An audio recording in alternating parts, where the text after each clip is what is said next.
तिलक मिट जाएगा, मान लो तुम्हारे पास में कुछ होगा तो वो छूट जाएगा, पर ये गले में पड़ा हुआ रुद्राक्ष, गले में पड़ी हुई तुलसी की माला, अगर तुम्हारे प्राण भी छूट गए तो वो तुम्हें नरक नहीं भेज सकते, वो तुम्हें शिव धाम ही भेजेंगे। भगवान शंकर के धाम। तो बहुत बहुत सुंदर भाव कहा है, ध्यान देना। कोई कहे कि गुरुजी हम नारायण को भजने वाले हैं, हम मरेंगे तो बैकुंठ जाएंगे। कोई कहे हम राम को भजने वाले हैं, हम मरेंगे तो बैकुंठ जाएंगे। कोई कहे हम कृष्ण को मानने वाले हैं, हम मरेंगे तो बैकुंठ जाएंगे। कोई कहे हम दत्त को मानने वाले हैं, हम मरेंगे तो हम बैकुंठ जाएंगे। जरा एक बार लिंग पुराण को उठाकर पढ़िएगा, एक बार स्कंद पुराण को उठाकर पढ़िएगा, एक बार गर्ग संहिता को पढ़िएगा, एक बार शिव महापुराण का स्मरण करिएगा, और एक बार ब्रह्म वैवर्त पुराण को भी पढ़िएगा, और एक बार अगर मौका मिल जाए तो नर्मदा पुराण का स्मरण करिएगा, जिसमें स्पष्ट कहा गया, और गरुण पुराण को भी अगर ध्यान से पढ़ेंगे तो उसमें भी स्पष्ट किया गया है, पद्म पुराण में भी स्पष्ट किया गया है कि चाहे तुम राम का स्मरण कर रहे हो, चाहे तुम कृष्ण का स्मरण कर रहे हो, चाहे तुम दत्त का स्मरण कर रहे हो, चाहे तुम किसी देवी का स्मरण कर रहे हो, चाहे तुम किसी देवता का स्मरण कर रहे हो, पर जब जीव के प्राण छूटते हैं, प्राण छूटने के समय पर यमलोक से जो यमदूत मृत्यु लोक में आते हैं, सबसे पहले देवाधिदेव महादेव के पास जाकर पूछते हैं कि मैं इस जीव को ले जाना चाहता हूं, आपकी आज्ञा हो तो ले जाऊं। तब शंकर भगवान जब आज्ञा करते हैं, तब जाकर मृत्यु लोक से कोई आत्मा को लेकर जाया जाता है,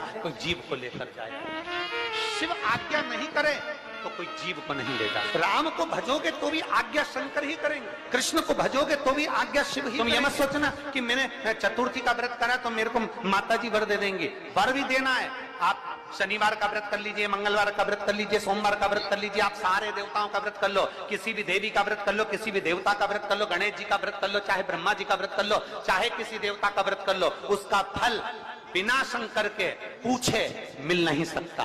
शंकर जी जब आज्ञा करते हैं तब देवता फल प्रदान करते हैं। शिव आज्ञा करेंगे तो फल मिलेगा, शिव आज्ञा नहीं तो फल मिलेगा। इसलिए इस लाइन को फिर से गुनगुनाओ, तेरी कृपा, बोलो बोलो सब बोलो, तेरी कृपा बिना न हिले एक भी अणु, लेते हैं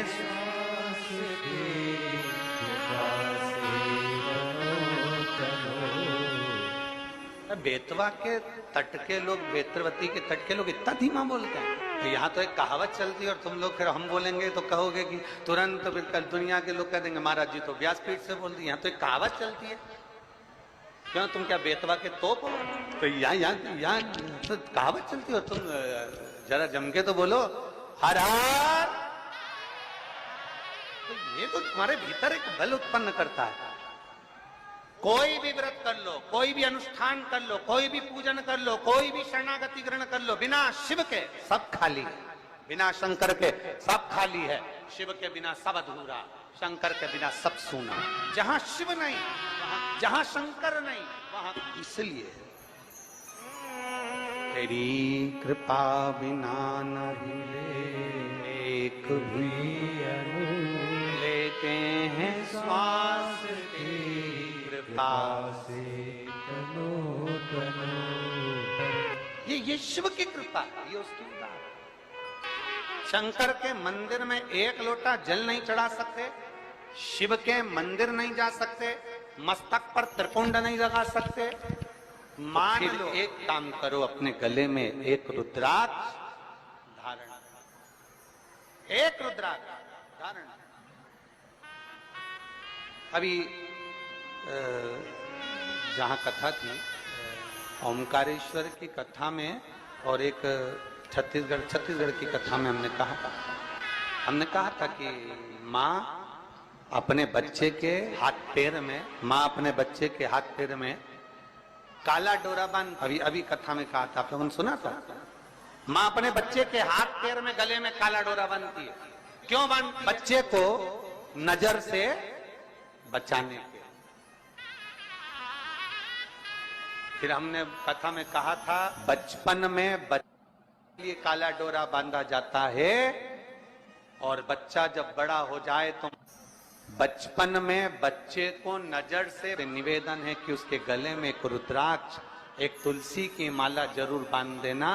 बचपन में काला डोरा नजर से बचाता है और रुद्राक्ष और तुलसी की माला हमारे बच्चे को गलत काम से बचा लेती है, गलत जगह से बचा। अपने बच्चे को गलत संस्कारों से, गलत जगह से, गलत विचारों से, गलत दृष्टि से, गलत सोच से बचाना है तो अपने बच्चे के गले में एक रुद्राक्ष, एक तुलसी की माला का होना जरूरी है। एक रुद्राक्ष पहना दो, हंसे दुनिया हंसे तो, कहे दुनिया कहे तो, बोले दुनिया बोले तो। महाराज 6 सूत्र में से फिर अगला सूत्र देवऋषि नारद को कहा गया कि नारद अगला सूत्र है, जो सूत्र है 4थे नंबर का, पंचाक्षर मंत्र का जाप अपने मुख से करते रहो। नमः शिवाय, नमः शिवाय, नमः शिवाय, नमः शिवाय, नमः शिवाय। पंचाक्षर मंत्र का जाप जितना बन सके उतना करो। पंचाक्षर मंत्र का जाप ना कर सको, षडाक्षर मंत्र का जाप करिए। ओम नमः शिवाय। षडाक्षर मंत्र का जाप नहीं कर सकते तो श्री शिवाय नमस्तुभ्यम का जाप करिए। और इतना भी नहीं कर सकते तो जो तुम्हारे गुरु ने तुमको मंत्र प्रदान कर दिया उस मंत्र का जाप करते रहो तो भी शिव कृपा हो।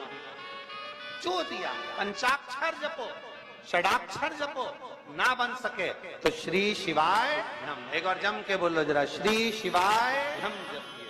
भगवान शंकर की शरणागति ग्रहण करिए, शिव तत्व को प्राप्त करिए, शिव की शरणागति को प्राप्त करिए। एक माँ ने पत्र में लिखा, सोच में पड़ गए 9 वर्ष के बाद तो भगवान ने संतान दी और वो भी बच्चा बता रहे हैं कि ठीक नहीं है, इसकी सोनोग्राफी में आया और इसको अपने मुख से भगवान के मंत्र का जाप, पंचाक्षर मंत्र का जाप करना, ये भगवान शिव के मंत्र का जाप। भगवान शिव तेरे डमरू की धुन सुन के मैं काशी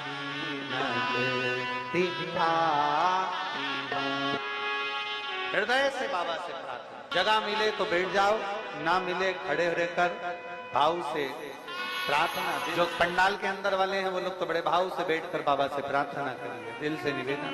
साथ में बोलेंगे, जल वृष्टि अपनी जगह पर है, कार्यकर्ता अपने काम में लगे हैं, आप अपने बाबा से प्रार्थना दिल से भाव से करिए। श्री शिवाय नमस्तुभ्यं, श्री शिवाय नमस्तुभ्यं, श्री शिवाय नमस्तुभ्यं, श्री शिवाय नमस्तुभ्यं, श्री शिवाय नमस्तुभ्यं। इसी प्रकार करते रहिए।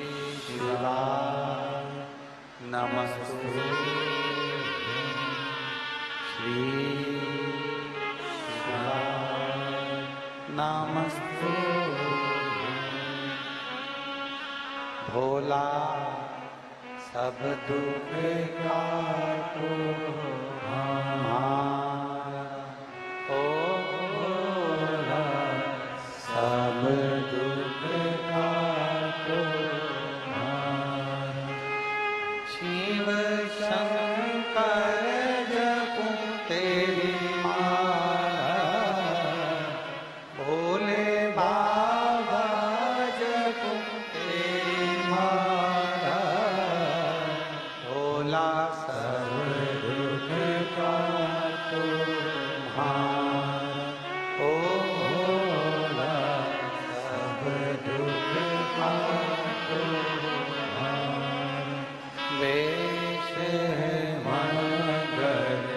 ये भी भगवान शंकर की शरणागति के बराबर है, शिव को प्राप्त करने के बाद शिव को प्राप्त करना। और आखिरी का जो सूत्र कहा गया वो सूत्र है कि शिव महापुराण की कथा को सुनने के बाद अपने भीतर, अपने अंदर मनन चिंतन, कथा का मनन चिंतन अपने भीतर। कथा को श्रवण कर लेना एक अलग विषय, कथा सुन लेना एक अलग विषय।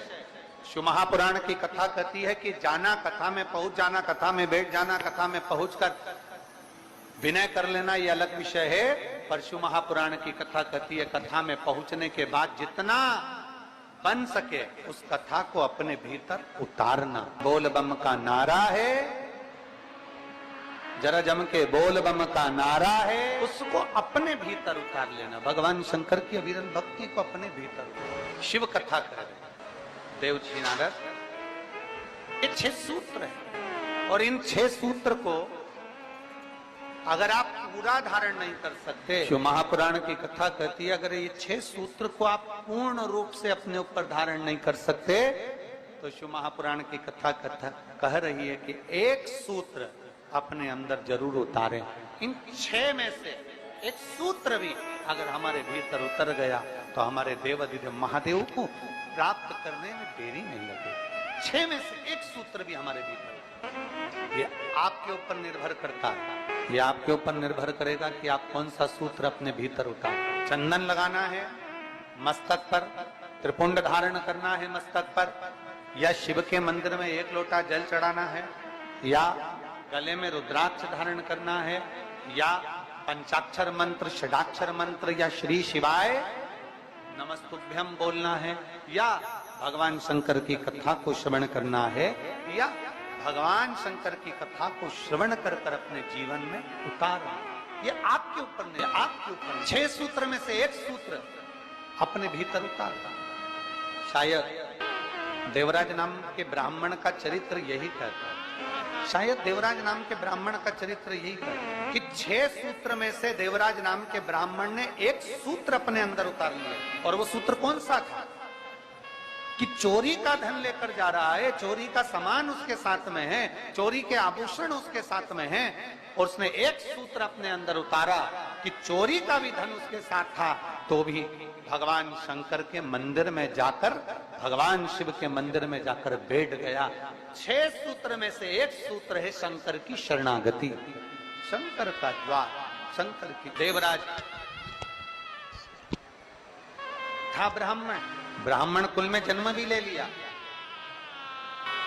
ब्राह्मण के घर में जन्म भी हो गया, ब्राह्मण तत्व से, ब्राह्मण कर्म से वंचित, ब्राह्मण कर्म से वंचित है। 2 चीजें हैं शिव महापुराण में बताई है, एक प्रेम और एक भ्रम। एक है प्रेम, दूसरा है भ्रम।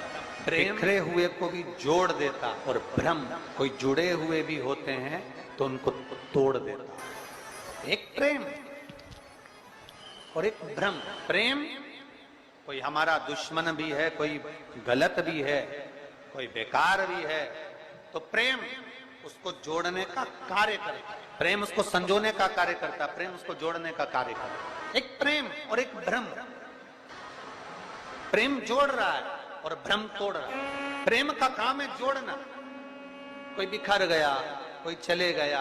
देखियो शिव महापुराण में एक संवाद आता है, जब भगवान श्री गणेश जी महाराज ने भगवान देवाधिदेव महादेव और माता पार्वती जी की परिक्रमा करी तो प्रथम गिनती में श्री गणेश जी महाराज आ गए। प्रथम गिनती में श्री गणेश जी महाराज आए। जब प्रथम गिनती में श्री गणेश जी महाराज आए और कुछ देर बाद भगवान श्री षडानंद कार्तिकेय भ्रमण करते करते पहुंचे। थोड़ा ध्यान देना कथा पर, ये जल वृष्टि तो अपनी जगह चलती रहेगी पर कथा पर अपना स्मरण। प्रेम और भ्रम में अंतर देखिए जरा। षडानंद कार्तिकेय आए, मोर लेकर गए थे, भ्रमण के लिए गए, कार्तिकेय बाबा आए और षडानंद कार्तिकेय जी ने आते ही अपनी माता पिता को देखा और देखकर दंडवत प्रणाम श्री षडानंद कार्तिकेय जी ने किया। दंडवत जब प्रणाम किया तो प्रणाम करते से ही कार्तिकेय जी की आंख में से जल झलक रहा, नेत्रों से नीर झलक रहा। षडानंद कार्तिकेय जी की नेत्रों से, आंखों से जल झलक। कार्तिकेय जी की जब आंखों से जल झलक रहा था तो माता पार्वती जी ने ध्यान दिया और मां पार्वती जी ने तुरंत कार्तिकेय के मुख की ओर देखा और देखते से ही षडानंद कार्तिकेय को देखते ही देवाधिदेव महादेव से माता पार्वती जी ने कहा कि गणेश जी ने आप और हमारी परिक्रमा करी और उसको प्रथम गिनती में लाकर आपने खड़ा कर दिया, और षडानंद कार्तिकेय जो पृथ्वी की परिक्रमा कर कर आए हैं और उनको कोई पद नहीं मिला है, इसलिए उनकी आंख से जल झलक रहा है। आज शिव जी, हे भोलेनाथ जी, आज आपका जो निर्णय है ना, उस निर्णय ने हमारे पुत्र को तोड़ दिया।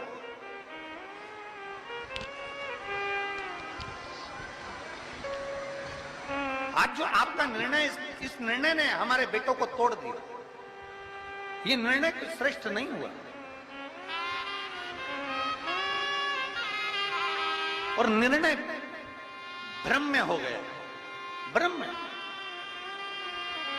गणेश जी आपकी और हमारी परिक्रमा कर ली है। गणेश जी ने आपकी और हमारी परिक्रमा कर ली और वो प्रथम गिनती में आ गए, और यहाँ षडानंद कार्तिकेय पूर्ण पृथ्वी की परिक्रमा कर कर आए और उनको कोई पद नहीं मिला। ये निर्णय कुछ ब्रह्म में हो गया। और पार्वती जी ने देवादिदेव महादेव से कहा, बाबा ओघड़दानी, प्रभु स्वामी, बस यही बात है कि प्रेम जोड़ता है, भ्रम तोड़ता है, और भ्रम ने तोड़ दिया। षडानंद कार्तिकेय रुष्ट होकर श्रीशैलम पर चले गए, और श्रीशैलम पर जाकर षडानंद कार्तिकेय जी अपनी साधना में, अपने मौन होकर अपनी तप साधना में गए। षडानंद कार्तिकेय जी अपनी तप साधना। आज सुनते हैं तुलसी माता की चालीसा। यह चालीसा सुनने से होती है हर रोगों से मुक्ति, मिलती है सुख समृद्धि का आशीर्वाद। तो एक बार बोलिए प्रेम से विष्णु भगवान की जय, तुलसी माता की जय, भगवती माता की जय। श्री तुलसी महारानी करु विनय सिरनाय, जो मम हो संकट विकट दीजे मात नसाय। नमो नमो तुलसी महारानी, महिमा अमित न जाए बखानी।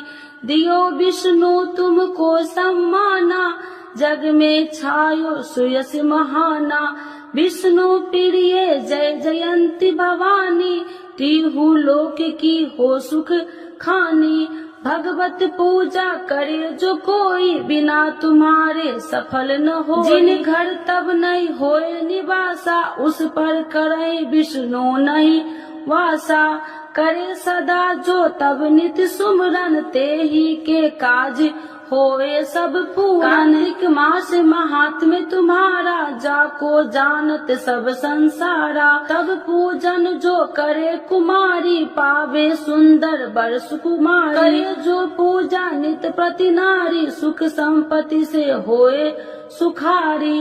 वृद्धा नारी करे जो पूजन, मिले भक्ति होवे पुलकित मन। श्रद्धा से पूजे जो कोई, भवनिधि से तर जावे सोई।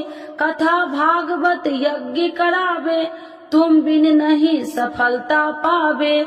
छायो तब प्रताप जग भारी, ध्यावत तुम्हि सकल चितधारी। तुम्हि मात यत्र तंत्र में, सकल काज सीधे होवे क्षण में। औषधि रूप आप हो माता, सब जग में तब यश विख्याता। देव ऋषि मुनि और तपधारी, करत सदा तब जय जयकारी। वेद पुराणन तब यश ज्ञाया, महिमा अगम पार नहीं पाया।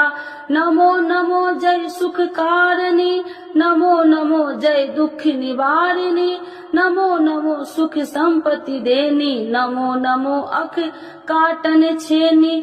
नमो नमो भक्तन दुख हरनी, नमो नमो दुष्टन मद छेनी। नमो नमो भव पार उतारिणी, नमो नमो परलोक सुधारिणी।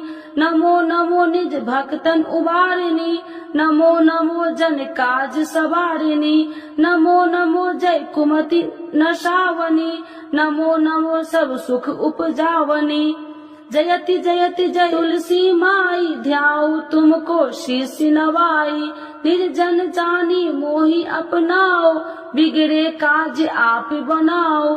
करूं विनय मैं मात तुम्हारी, पूर्ण आशा करूं हमारी। शरण चरण कर जोड़ी मनाओ, निस दिन तेरे ही गुण गाऊं। करहु मात यश अब मोह पर दाया निर्मल होए सकल मम काया। मांगू मात या वर दीजे सकल मनोरथ पूरन कीजे। जानू नहीं कुछ नेम उचारा क्षमहु मात अपराध हमारा। 12 मास करे जो पूजा ताशम जग में और न दूजा। प्रथम ही गंगा जल मंगवावे फिर सुंदर स्नान करावे। चंदन अक्षत पुष्प चढ़ावे धूप दीप नैवेद्य लगावे। करे आचमन गंगा जल से ध्यान करे हृदय निर्मल से। पाठ करे फिर 40 की स्तुति करे माते तुलसी की। यह विधि पूजा करे हमेशा ताके तन नहीं रहे कलेशा। करे मास कार्तिक का साधन शोभे नित्य पवित्र सिद्ध हो जाई।